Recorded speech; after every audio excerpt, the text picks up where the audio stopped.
চলতি সপ্তাহে প্রথমবারের মতো নিজ ভূখণ্ড থেকে ইসরায়েলে হামলা চালায় ইরান। সিরিয়ায় নিজেদের কনসুলেটে আঘাতের প্রতিশোধ নিতেই ক্ষেপণাস্ত্র ও ড্রোন হামলা চালানো হয় বলে জানায় তেহরান। এরপর থেকে উত্তেজনা বিরাজ করছে মধ্যপ্রাচ্য জুড়ে।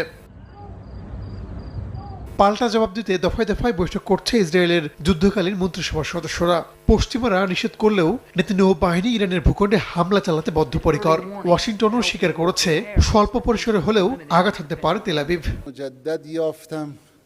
আগুন নিয়ে না খেলতে ইসরায়েলকে নিষেধ করেছে ইরান। নিজেদের ভূখণ্ডে হামলা হলে ভয়াবহ পরিণতির জন্য প্রস্তুত থাকতে বলা হয়েছে।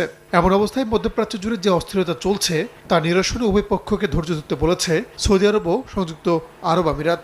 যদিও ইসরায়েলে ইরান হামলা চালাবে এই তথ্য এই দেশ দুটি গোপনে যুক্তরাষ্ট্রকে সরবরাহ করেছে বলে জানা গেছে। উত্তেজনা না বাড়ানোর আহ্বান জানিয়েছে চীন ও রাশিয়া।